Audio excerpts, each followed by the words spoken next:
Welcome to another episode of For the Love of Money podcast with your host, Rel Jefferson.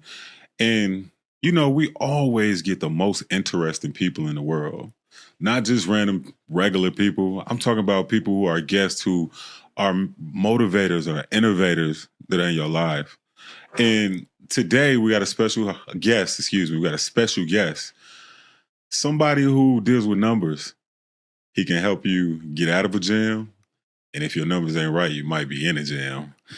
This is my guest, Rock Myers, Mr. Tax Plug himself. Rock, what's up, man? What's up, man? Good to see you, good, brother. We linking up. Thanks for having me, bro. It's been a minute, right? Yeah. So from 5 years in federal prison, changing your life doing taxes. Mm-hmm. Talk about it, man. Let's talk about your life, bro. Well, man, just like most of everybody from my era, that trap era. Okay. I mean, you can always say allegedly, right? You say we ain't got it, I done did the time, bro. It's over with. But just coming from that era, they pushed it down our throat, and just like every other young man coming from the neighborhood we come from, we bit the bait, and I ended up doing the 5 years. Came home, but while I was down, I ended up using federal prison as a college. Okay. Yeah, so you can go in federal prison and you can waste time. Some people say you can become a better criminal. You can, but I just chose otherwise, bro. Yeah. Talk about where you say you bit the bait. What do you mean when you say you bit the bait? What was the bait at the time for you? Well, the bait was, like I said, drugs were pushed down our throat. So it was put in our face. It was heavy in the music, heavy when you walk outside your door.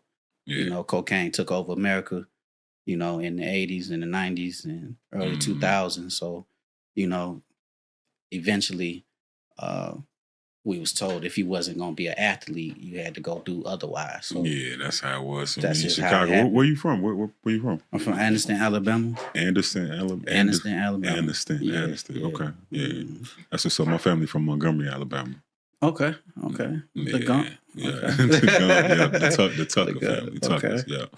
Yeah, man. So same thing here. When I was growing up as a barber, I went to barber school. Everybody in school thought the misconception was that you either had to cut hair, work at Foot Locker, work at McDonald's, or sell drugs. Yeah. And for me, just like you, like I never went to to jail, but at the same time I had a lot of my family members that was taking it from me at a young age. And because of that, the drug pandemic. But being from Chicago, it was like if you was shining, it was drugs. But tell the people how you shining. Well, now I'm shining through the tax game. So I don't do nothing illegal no more. I try to reach back and inspire people who are similar or affected by what I've been through. Meaning somebody's son is missing a dad or uncle. Or, I try to reach out to the youth. Yeah, so that's a part of the community program? I do giveaways after my tax season to the kids, giveaway bikes, flat screens, PlayStations, etc. All the electronic stuff they like. Yeah, that's all them kids. All they care about is that, man. Right. Yeah. Right. So talk about it, man. Say you're a financial literacy coach. What type of financial literacy are you pushing to the people? Because, you look at my platform, I'm always talking about financial literacy. What aspect of financial literacy are you hitting at? Well, I figured being in the tax game, the main two sectors that people should master, it should be credit and taxes. Mm-hmm. So I know you on the credit side. You gave me a lot of game on the credit side. Creditology, baby. Shout out to you for that. Wow. And, this tax thing, once you look into it, these tax codes and a lot of these tax breaks, you could really, really, really, use that to your advantage for real. What's a major tax break right now for somebody who's an entrepreneur, this looking in? Because, people look at YouTube and they look at Instagram and they look at TikTok as like education. Right. Because, like a lot of this information is just like readily available for people. So what would you say is something a gem that you can get to people right now? when it comes to the taxes? Okay, you can write off your likeness, also your logos, anything pertaining to your business. Everything I got on right now is actually pertaining to my business. Okay. I spent this to do this interview, and that's going to be a tax write-off under my business. You know what I'm saying? So people need to be aware that you don't got to just go blow your money. You can actually use the tax codes. Make that money work for you. Tax codes. OPM. So look, OPM. Yeah, that's all that is. So when you think of the term OPM, what does OPM mean to you when you hear that term? Well, we all know it means, I don't know. Everybody don't know what it means, know bro. Other people's money. OPM. But right? OPM to me, linking up with you and just following your movement, OPM is, taking advantage. It's a lot of money out here. The banks are giving away money.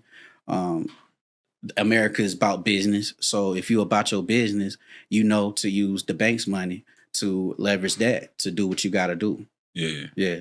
Yeah, it's all about leveraging the bank's money. And it's like the more that, we educate each other on how to use financial literacy the right way. Mm-hmm. Like I got a young man right now that I mentor, and he could probably make about $500,000 a year. Mm-hmm.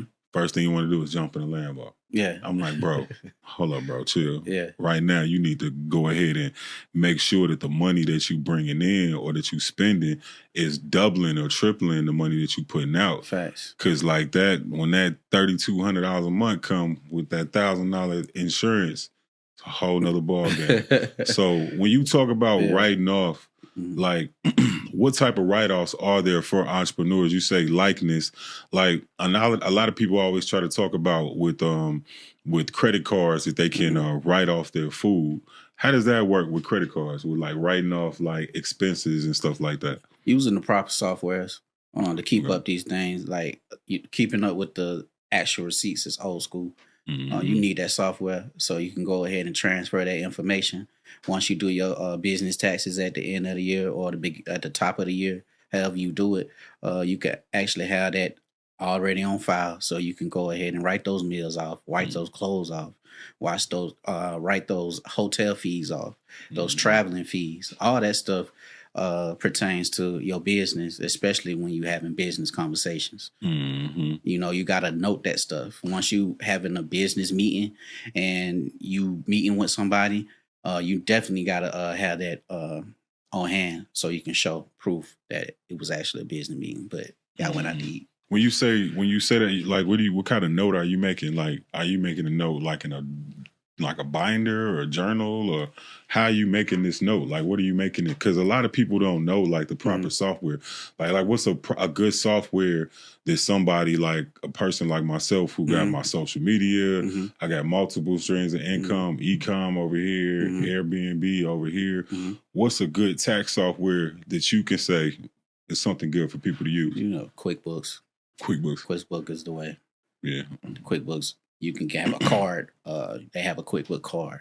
So when you actually purchase something, you can swipe that QuickBook card. It'll automatically go on. Really? And does it go to your business bank account? Or does it go to your credit card? Or what is that? I always link it to your business bank account. That's where it makes sense at.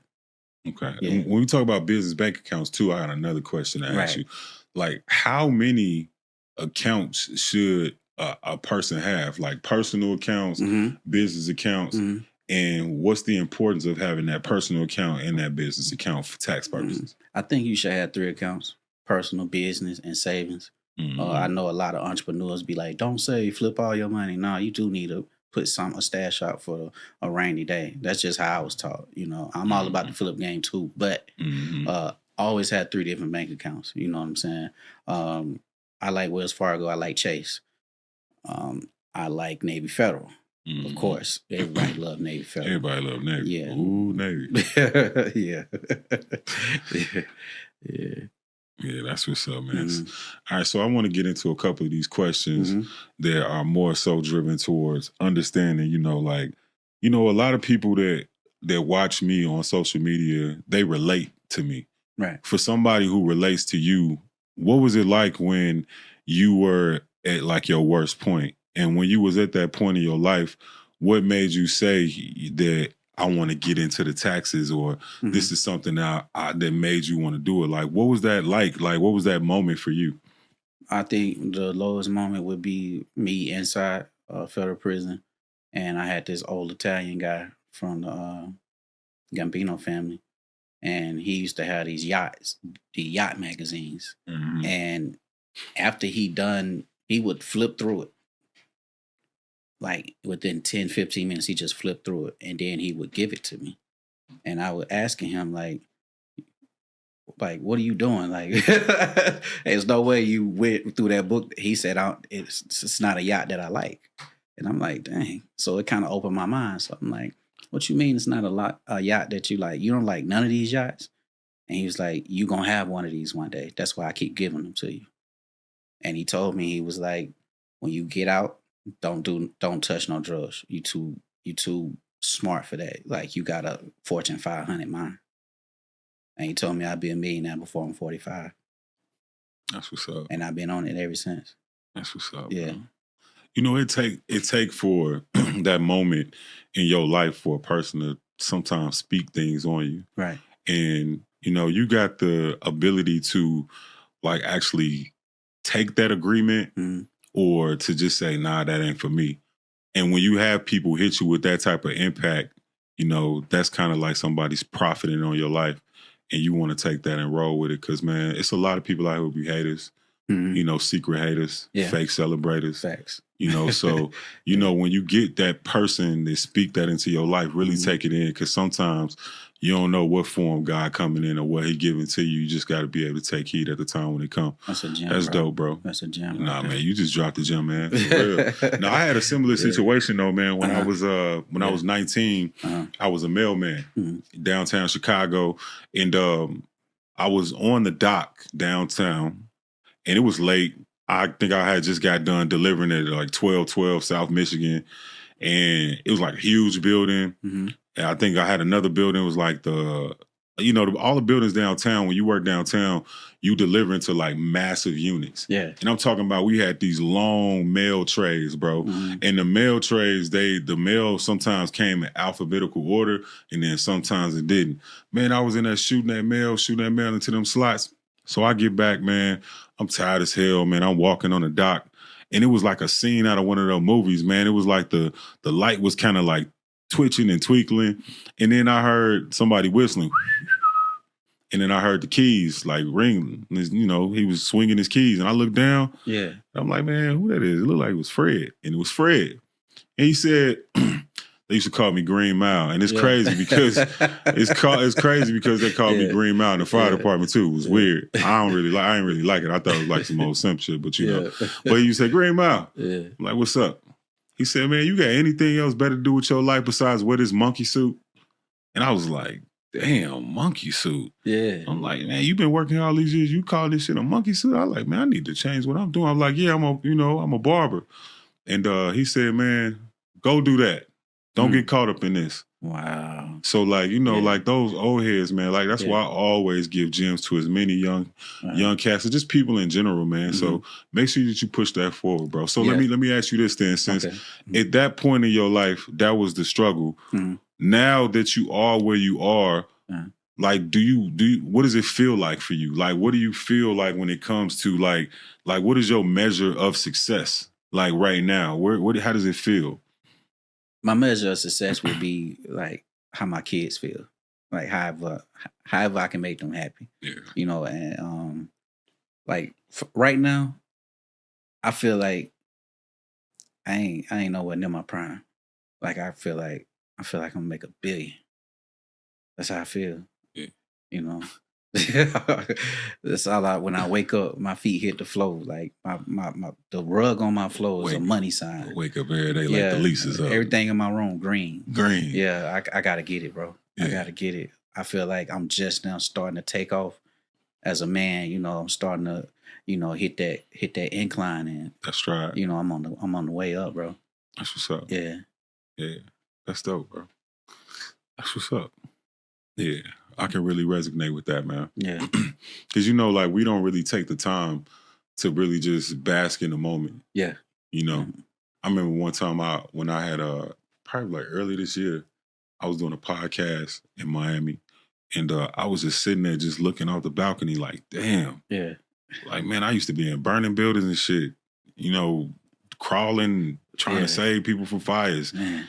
You know, cutting fades, niggas nappy heads. Yeah. All that head crust on my hands. Get off work, be 14 hours, tired. Grinding. Now I make money, e-com, and helping people make money, talking about money. Yeah. You know, like, we don't never look and be like, damn. You know, so that's why I asked you, man, what was it like? What's it like? How does it feel right now? So if you say you just not hitting your stride, what's next for you? What's next for me? I like private equity. I want to go into that. Mm-hmm. I'm really, really interested in that private equity. And I got other things I want to do. Of course, real estate. You know, you got to have some real estate in your portfolio. While I was inside, I was dealing with the stock options too. I was taught stock options, and I love stock options. You know what I mean? But just to diversify my portfolio. And just continue to do it like that, bro. Just one thing at a time, but stacking on top of each other. Yeah. Next thing you know, we at that B. Because I'm going for it. Yeah. That B is crazy, bro. B is crazy, but I really feel like in this day and age, with so many different streams of revenue that you can really make it happen. It's just really about understanding profitability, understanding budgets, and understanding like what your end game, beginning game is, so you know where your flip is, what you put into, you know, in your money. Because like with me, with the e-com thing, you know, like it's easy because you get to see what products, you know, how much they cost, how many times it is sold for that month. Yeah. And then I'm going to be coming to you for taxes. Yeah. For definitely. Real. Because it's a lot of money. These people making anywhere between $10,000 to $300,000 a month doing this e-com shit. And it's just, I mean, but it's basically just selling products on Amazon, bro. I think it's at this time in the world, I ain't gonna say it's easy to make money, but you got the opportunity. Like the information ain't hitting no more. Like the information is there, right there in your face. You just gotta read. You gotta research. You gotta want it. Mm-hmm. Yeah, definitely gotta research. All right, so look, I want to ask you a couple questions, and these questions are basically about dating and money. So the fact that you're a money guy, and a lot of people in this day and age, they look at relationships and money. It's kind of almost like a deal breaker. So with that being said, when you think of women making six figures, why, to me, is it just me, or does it seem like the women who make six figures, they still act like they broke? Because they want to spend your money. Women, they want to spend your money. One thing about women, man, you know, they go get their bag, they go take care of themselves, but they want to know what you gonna spend on them. Oh yeah. So, you know, the modern day woman equates. No, it ain't just modern. Well, it ain't just modern. You're right. Yeah. But I'm just talking about the modern day woman. My mom used to say, you can bomb clothes and give them money on the side, but a woman ain't gonna never be satisfied.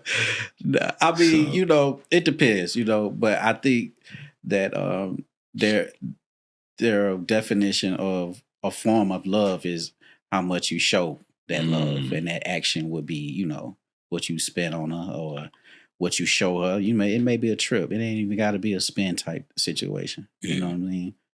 But it's up to the man to establish all that.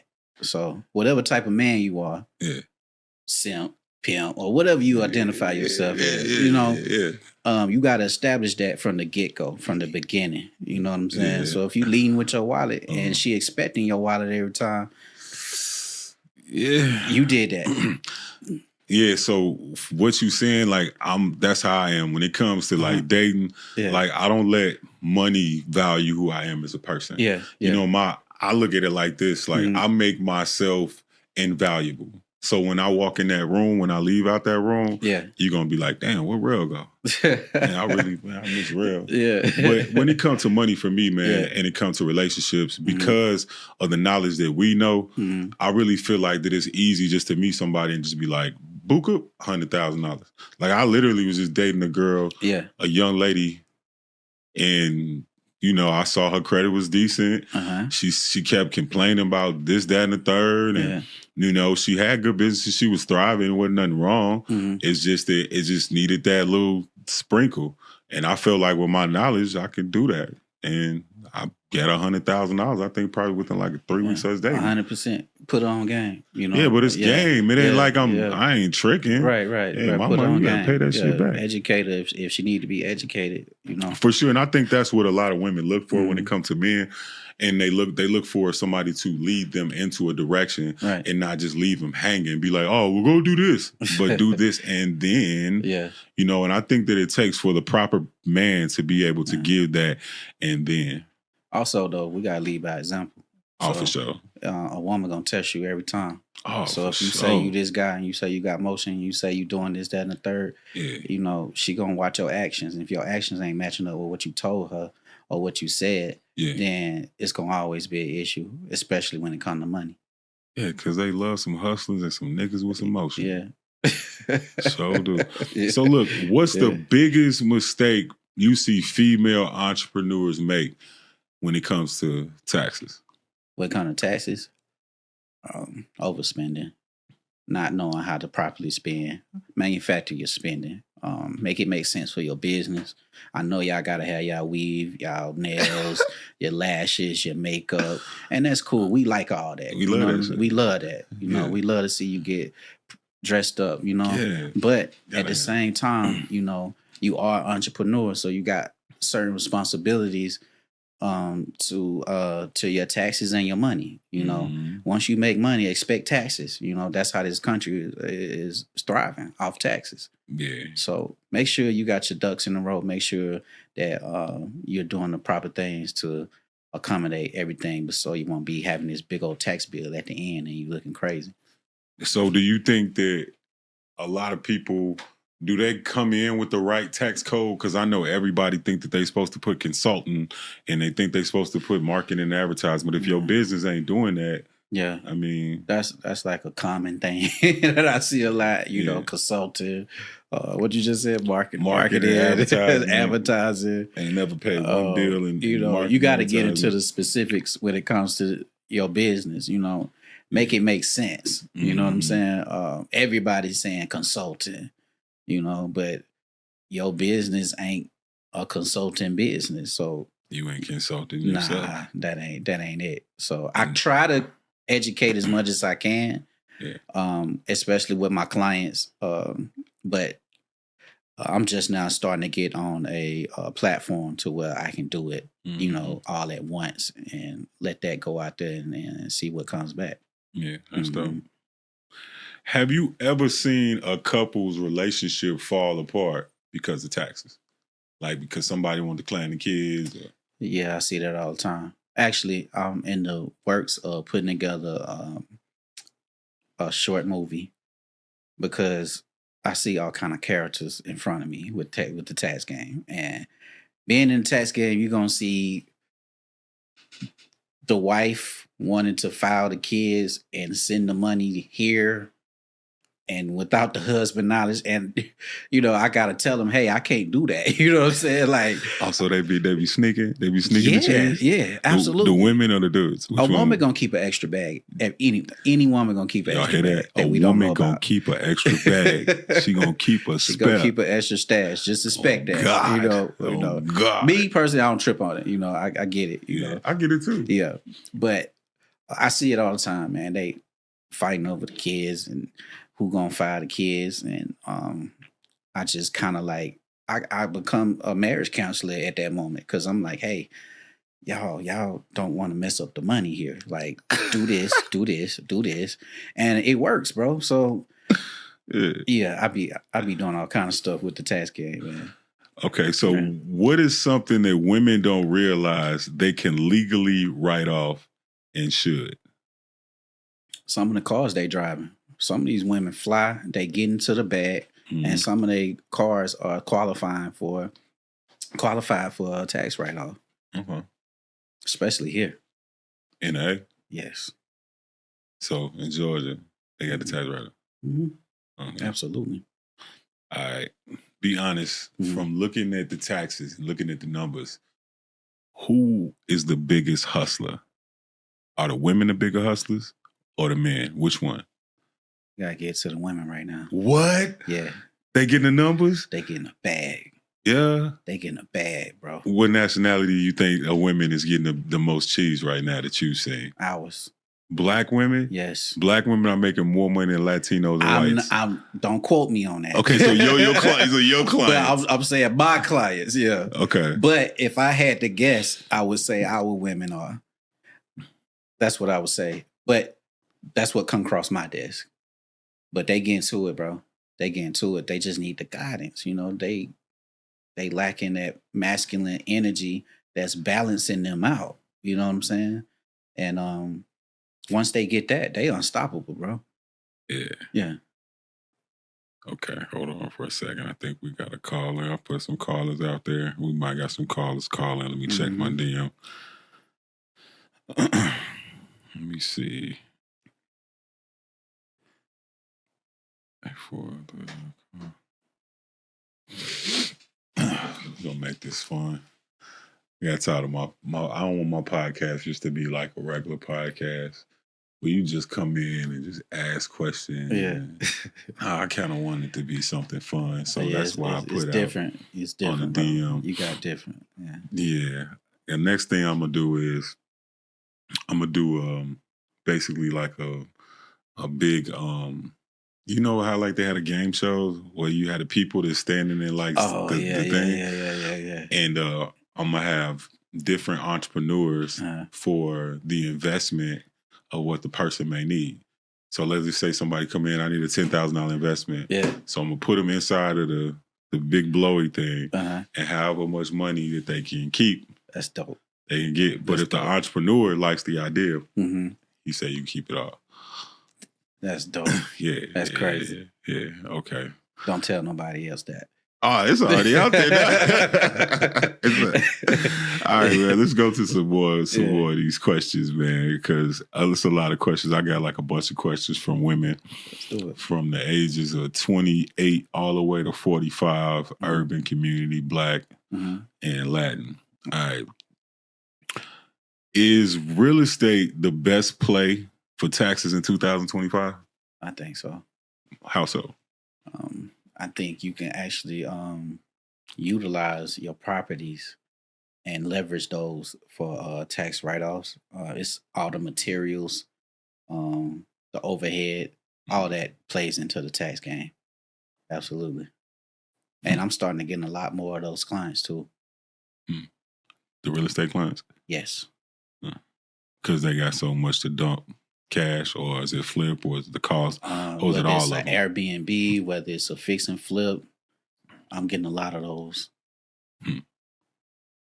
Stop. Let me ask you another question.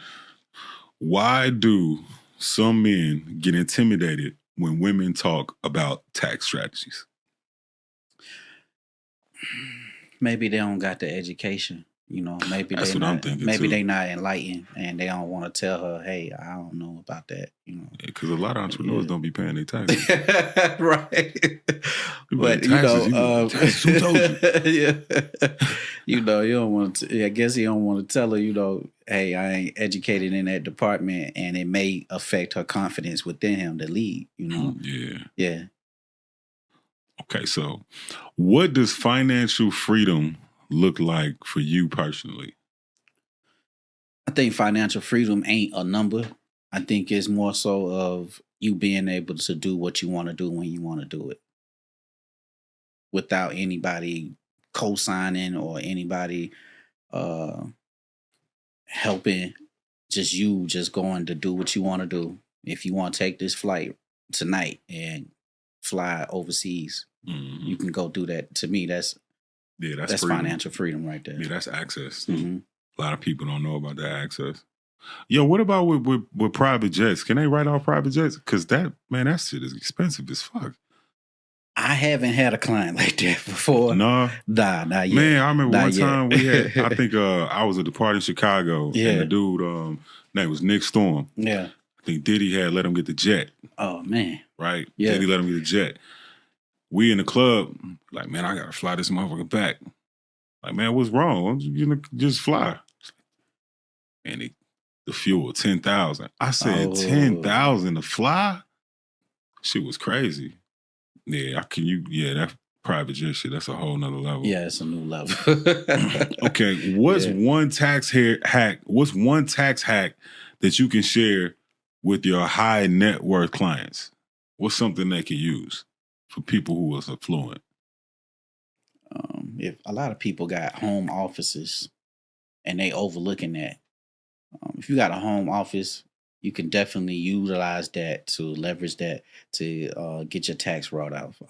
Your desk, your paperwork, your printer, the fax machine, the phone, everything, even the decor. You know what I'm saying? Everything in here that you got, you know, that's qualified. Yeah. You know. Mm-hmm. Is having a LLC really worth it, or is it just Instagram talk? No, it's worth it. It's worth it. I think a lot of people, you know, it's more than one way to do things. But I think a lot of our people are just stuck on LLCs. You know, once you get to a certain point, you gotta elevate your company. But I think a lot of our people just get something that's on paper and say, I'm a CEO. Yeah, you're CEO of that paper. It's a piece of yeah. I mean, we stuck on CEO of that paper. Yeah, you CEO of that paper. But if you ain't got no revenue coming in, then who you the CEO of? You know, a lot of people just get stuck on a title and they get some type of influx in their ego just to say they're a CEO. I got an LLC, I'm a CEO. Yeah, what's next? So go get the money. You're a boss baby. Yeah.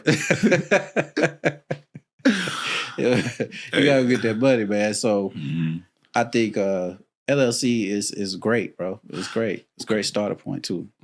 Y'all hear that? Yeah. All right. Would you marry someone who has tax debt and owes the IRS? It's your bill too, nigga. Fuck. You paying that shit. I know.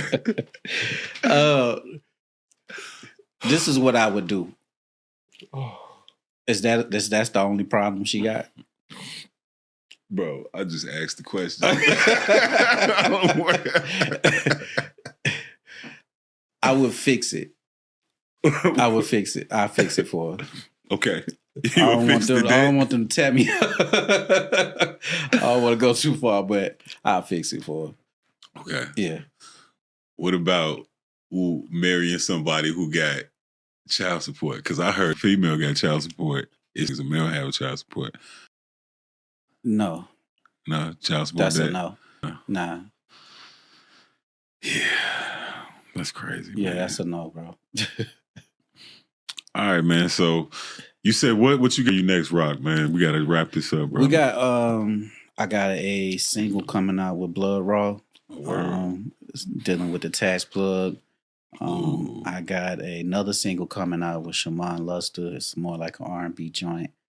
I also got a few giveaways coming up this season, and my goal is to land a few millionaires as tax clients. So we got a lot coming up. I might have some clients for you. Yeah, bro. Everybody always Christmas asks about giveaways, all that. Man, look in the camera. Let them know where they can find you. Talk to them. At Rock Myers, Facebook, Rock Myers, the tax plug.